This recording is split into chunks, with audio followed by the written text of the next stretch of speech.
everyone, and welcome back to Home Ec at Quay. Today we're going to be making an Asian-inspired noodle dish. We will be using vermicelli noodle, which is a rice noodle, and you'll notice that when you come to your lab, your rice noodle will already be cooked for you, or your water will be boiling and you will simply place your rice noodles in the boiling water and allow them to sit for 2 to 3 minutes, and then you drain them. Just paying attention with the boiling water that you're actually using a spoon to push the noodles down. So let's get started. The basics with this recipe is knife skills. So you will notice that you will have 1/3 of a pack of rice noodles. So that will be 1/3 pack that I will give to you. You will have 10 mils of olive oil. So I'm first going to get the olive oil ready.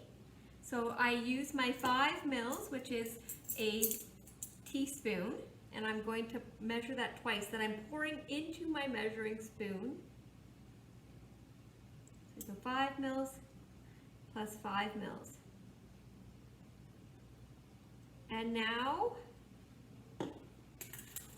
I've got right there, my oil is ready to go. Here we go. So we're going to start with our garlic. We have 1 single clove of garlic, and I just want to make sure everybody can see, so I'll adjust some stuff over here. So I'm using my white cutting board because it's all vegetables. I'm going to peel the garlic clove. So garlic grows in the ground, and we call it a head of garlic, and the individual pieces we call a clove of garlic. Okay, so we're trying to peel that. And sometimes I find that if the peel is sticking a bit, what I like to do is use my chef knife, have the blade pointed downwards, and I just give it a little bit of a tap. Always making sure the blade is pointed downwards towards the cutting board so you're not going to hurt yourself. Now I'm going to take off where the root of the garlic would be, and that is inedible, and we're going to mince. So mincing, again,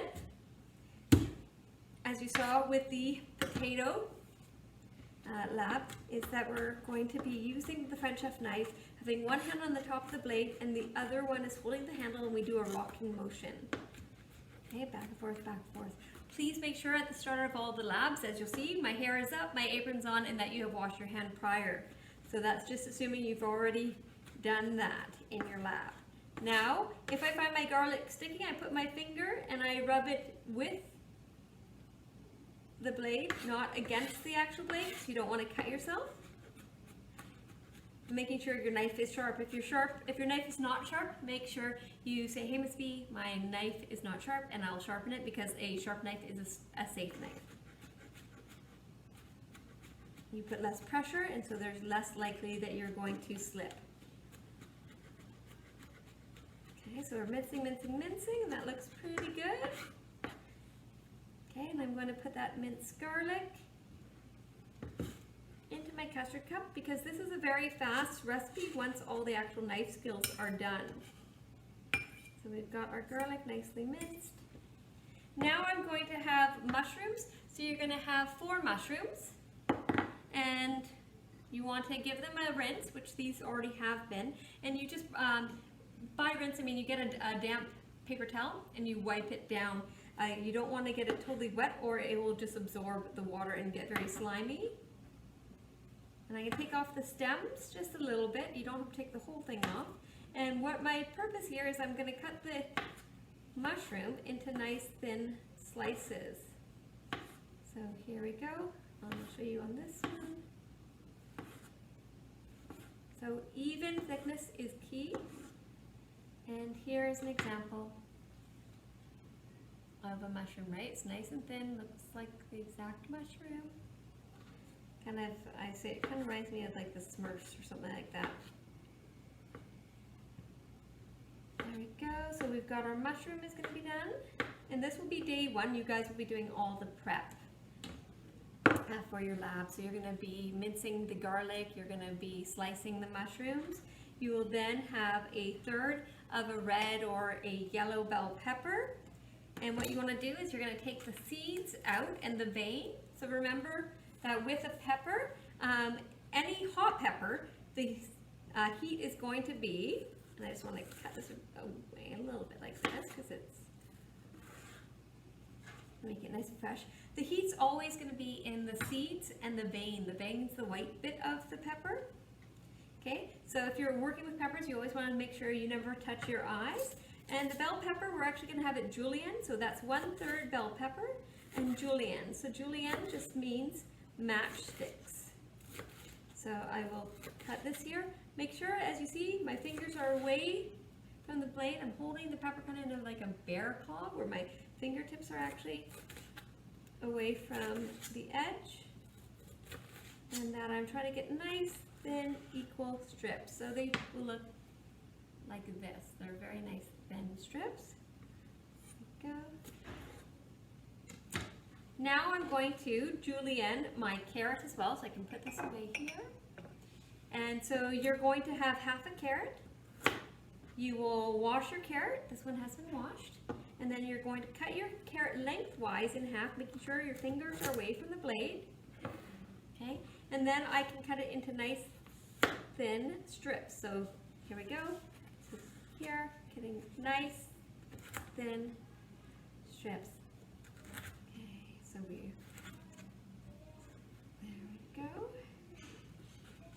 there we go. And we're almost there. And I can even put my fingers like that, and I can even go, well, I'm just going to cut it in half again if it's too thick. Key is that you're having them equal thickness so that they cook at the same time, okay? There we go. And then you'll have 250 mils of spinach, so 1 cup of spinach. And I already have it here, and you'll have a bag of pre-washed spinach. Now what I'm going to do is I'm going to make my sauce, because I've got my knife skills, but now it's the recipe reading aspect of the lab. Okay, so I'm going to grab another custard cup, and I need 15 mils of soy sauce. So I'm going to get my 1 tablespoon, which is 15 mils, going to filter nice and heaping, and I'm going to pour that in. Okay, then you need 5 mils, and I'm going to use from a different set of measuring spoons since you have 2 in your unit. I'm going to get 5 mils of sugar. If a recipe calls for sugar, it is assuming that it's white sugar, which is also known as granulated sugar. So I'm going to fill to over full, and then I'm going to level off, and I can pour right into my soy. Then you'll notice I always like to put the lid back of the ingredients that I use. It helps me keep track of where I am in a recipe, and it helps to avoid spillage. Now I need 2 mils, which is half a teaspoon of the dried ginger. So it's ground ginger. So right there, I'm going to say, oh, pardon me, nope, I'm wrong. That's 2 mils of our sesame oil, because it's going to be 1 mil of our ground ginger. So 2 mils of sesame oil. So I will have oil set up for you guys, and you'll just pour till 2, and it goes straight in the sauce. And then 1 mil, so 1/4 teaspoon of ginger. I thought it was a bit too much at first, because ginger has a very, very strong flavor. Okay, so I'm going over here. I'm going to grab my smallest spoon. I just, again, look at the actual measurement on the handle. There we go, fill, and I'll add that. So here we go. And then finally, we also add in 1 mil of sriracha.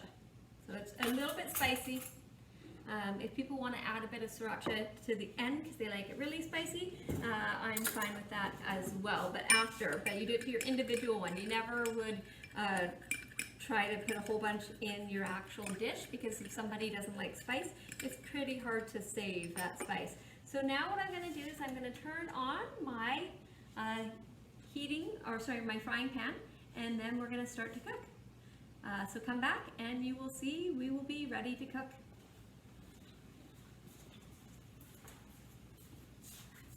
Welcome back. Now it's time to get ready to do our stir frying. So you'll notice that I have a large skillet or large frying pan, and I've chosen the bigger size element for the actual frying pan to sit on. I'm going to do the water bounce test to see if my pan is ready for the oil. So I'll get a drop of water and I put it into the pan. When it evaporates, We say that it's like the bounce test because the water starts to bounce and evaporate. So it kind of looks like it's dancing on the pan. Then we know that our pan is ready. So this will be day 2. So you'll heat your olive oil in a large skillet or frying pan at medium-high heat. You're going to add your garlic, your mushrooms, your peppers, and your carrots. And you're going to stir frequently, and this is for about 3 to 4 minutes. So here we go. There's my oil's ready. My water has evaporated. Okay. And here we go. So I get my garlic. Sorry, my mushrooms, my garlic,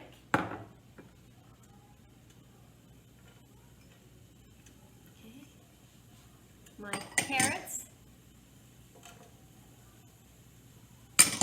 and my bell peppers. Okay, so we have our 4 ingredients. I like to move it as I go, like I said. Now, here you are. You're going to be, when you're at the stove, you want to make sure that you're always holding the handle of the pan. Okay, and that you're stirring frequently. You do not want to burn your garlic, so you're always stirring pretty frequently. So for this is for 2 to 3 minutes. Welcome back. The garlic and mushrooms and carrots and bell peppers have been cooking, and now what we're going to do is, you'll see I just added the spinach. The spinach only needs to go in for about 1 minute, and the heat will actually cook it really quickly. And then I'm going to add in my noodles. So this is a very fast recipe. I've got my noodles,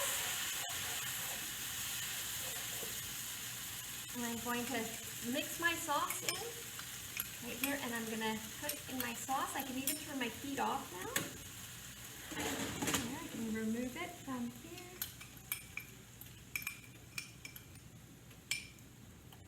There we go. And you're just mixing till everything is really thoroughly combined. And I can show as we go. It's a lovely, lovely dish. You can feel free to add chicken to it or other stuff. So I'm just going to stop here, and I'm going to show you how it is plated next. Hi there, we're back, and here are your Asian-inspired noodles. So I hope this was a fun lab to watch, and you'll be doing prep tomorrow and making it the day after. It goes through the basics of knife skills and recipe reading.